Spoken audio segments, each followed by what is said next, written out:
Welcome friends back to the basics, Farmer Pat's YouTube channel. Today we have a special guest. Johnny Appleseed is going to teach us how to plant apple trees. Now the first thing to consider is site selection. You want to choose a site that gets about 6 to 8 hours of sunlight a day. You want to make sure it's in a well-drained location, okay? And the third thing to consider, remember what Old Man Winter said.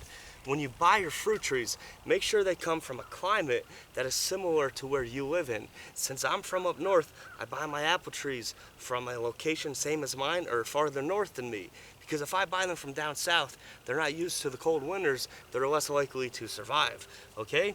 And you could tell this hole I have here is much bigger than the apple tree that I'm planting. And that's because I do this so that the soil where these roots are going to grow into is very nice and loose. I've removed the rocks, right? And I actually dug this about 6 inches deeper than what you see in front of me, and then I filled it back in. But before I did that, I went around the perimeter with a rake and I raked the sides, because when you use a shovel it forms a hard pan, right? And if you don't get rid of that hard pan, what happens when these roots hit it, instead of growing through it, they're not going to be able to penetrate, so they'll start to grow around in a circle. And we do not want that, okay? And considering fertilizer, I only added 1 shovelful of compost in here. And that's because the compost has mycorrhizae fungi. And this fungi will form a symbiotic relationship with the plant roots. These plant roots are pretty big, as you can see, right? But this fungi is small and has the ability to take up 10 times more nutrients and water than the roots, because it has the ability to enter into small soil crevices that the normal roots of a plant cannot enter, okay? Now, before you put this in the ground, you want to look to see where the majority of your roots are. Where are your heaviest roots? And you place that on the prevailing wind sides. So my prevailing winds come from the northwest. That's where most of the storms blow.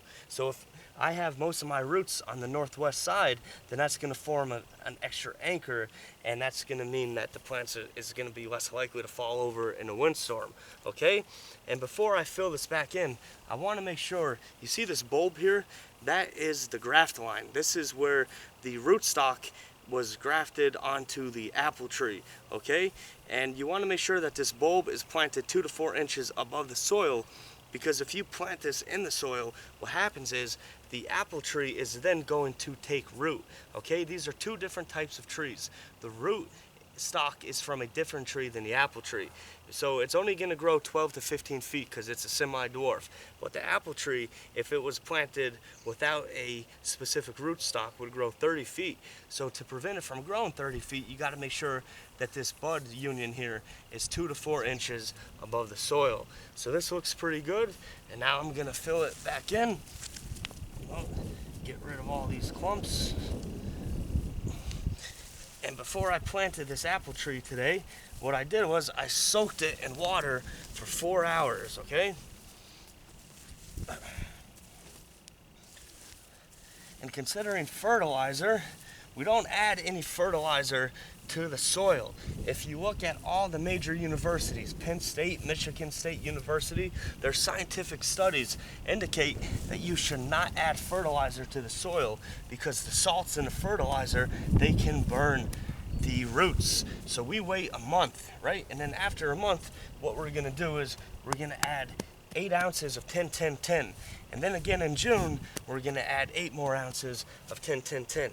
And each year, you increase that by ½ a pound, until for this semi-dwarf tree, you're going to be adding 5 pounds of 10-10-10 a year. For a dwarf tree, once you get to the max, you'll add 2.5 pounds of 10-10-10 a year. And when you have a regular size apple tree, you'll add 10 pounds of 10-10-10 per year.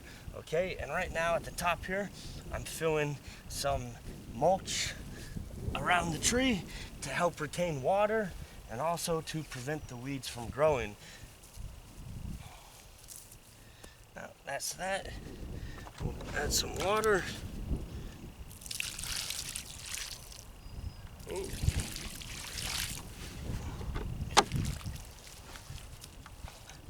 Press that in the ground. There we go. Voila, we've planted our apple tree. Okay, Now I'm gonna fence this in. Make sure you fence it in, because if you don't, the rabbits and the deer will eat this tree and your investment will not be worth it. Okay, friends, welcome back to the basics, Farmer Pat's YouTube channel. Please grow more than just grass. Remember, you're not a deer or a cow. You have to plant fruits and vegetables.